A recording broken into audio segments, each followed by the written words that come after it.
Hello and welcome to my channel. ഇന്ന് ഞാനൊരു English സിനിമയുടെ റിവ്യൂ ആയിട്ടാണ് വന്നിരിക്കുന്നത്. നമ്മുടെ OTT പ്ലാറ്റ്ഫോം, അതായത് നെറ്റ്ഫ്ലിക്സിലുള്ള ഒരു സിനിമയാണ്. അത് എത്രയും പെട്ടെന്ന് നെറ്റ്ഫ്ലിക്സ് വിട്ട് പോകും, ഇറ്റ്സ് ലീവിങ് സൂൺ. അത് പോയോ എന്ന് എനിക്ക് അറിഞ്ഞൂടാ. Wicket nasty letters. ഇതൊരു ഇൻസ്റ്റാഗ്രാം റീൽസിൽ നിന്നാണ് എനിക്ക് കിട്ടിയത്. അത് ഞാൻ കണ്ടു. It was A nice movie. നമ്മൾ ചിലർ ത്രില്ലേഴ്സ് കാണും, ചിലർ ഹൊറർ കാണും, ചിലർ ഡ്രാമ കാണും, ചിലർ ഇൻറ്റൻസ് കാണും, സംടൈംസ് ഒരു പോസിറ്റീവ് മോട്ടിവേഷണൽ മൂവീസ് കാണും. ഇടയ്ക്കൊക്കെ ഇങ്ങനത്തെ ലൈറ്റ് മൂവീസൊക്കെ കാണുന്നത് ഒരു രസമാണ്. ഇത് പ്രത്യക്ഷത്തിലൊരു തമാശ, ഒരു ചെറിയ ഫണ്ണി, ഒരു കോമഡി പോലെ തോന്നുമെങ്കിലും അതിൻ്റെ ഉള്ളിൽ കുറച്ച് കാര്യങ്ങളൊക്കെ ഉണ്ട്.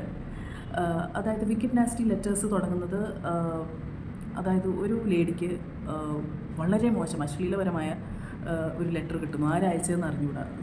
സ്ലോലി അവിടെയുള്ള എല്ലാവർക്കും ലെറ്റേഴ്സ് കിട്ടുന്നു. അത് പാർലമെൻറ്റിൽ വരെ ഭയങ്കര ഒരു സെൻസേഷൻ ഉണ്ടാക്കുന്നു. അപ്പോൾ എല്ലാവർക്കും സംശയം ഈ ഒരു ലേഡീനെയാണ്. അവർ ഭർത്താവില്ല, അവർ വായി തോന്നിയതൊക്കെ വിളിച്ചു പറയുന്ന ഒരു ലേഡിയാണ്.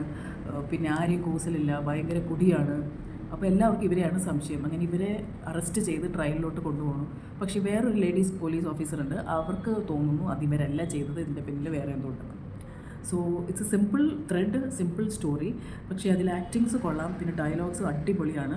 പിന്നെ നിങ്ങൾക്ക് മനസ്സിലായില്ലെങ്കിൽ ഡോണ്ട് വറി, അതിൽ സബ് ടൈറ്റിൽസ് ഉണ്ട്. ആദ്യമൊക്കെ സബ് ടൈറ്റിൽസ് നോക്കുക, പിന്നെ രണ്ടാമത് ഒന്നും കൂടെ കാണുക. പിന്നെ ഇതിൽ വില്ലത്തി എന്ന്, അതായത് ഒരു വില്ലൻ റോളിൽ വരുന്ന ഒരു ലേഡിയാണ്. എന്തുകൊണ്ട് അവർ ചെയ്തു, അവരുടെ നിസ്സഹായാവസ്ഥയൊക്കെ നമുക്കൊന്ന് മനസ്സിലാക്കാം.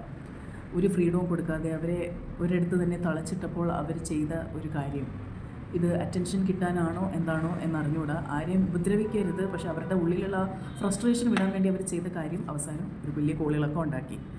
ഇത് ഒരു നല്ല മൂവിയാണ്. സംതിങ് നൈസ് ടു തിങ്ക് ഇതിലേ കുഴപ്പമില്ല. It's A nice movie. So നിങ്ങൾക്ക് ഇംഗ്ലീഷ് മൂവീസ് ഇഷ്ടമുണ്ട്, ഇംഗ്ലീഷ് മൂവീസൊക്കെ കണ്ട് കുറച്ചൊക്കെ ഡയലോഗ്സ് പഠിക്കണം, അല്ലെങ്കിൽ വേണ്ട കുറച്ചൊക്കെ മനസ്സിലാവണം എന്ന ആഗ്രഹമുണ്ട്, അങ്ങനെ സബ് ടൈറ്റിൽസ് നോക്കി മൂവി കാണുന്ന ഒരാളാണെങ്കിലും you can watch this movie, wicked nasty letters, Netflix.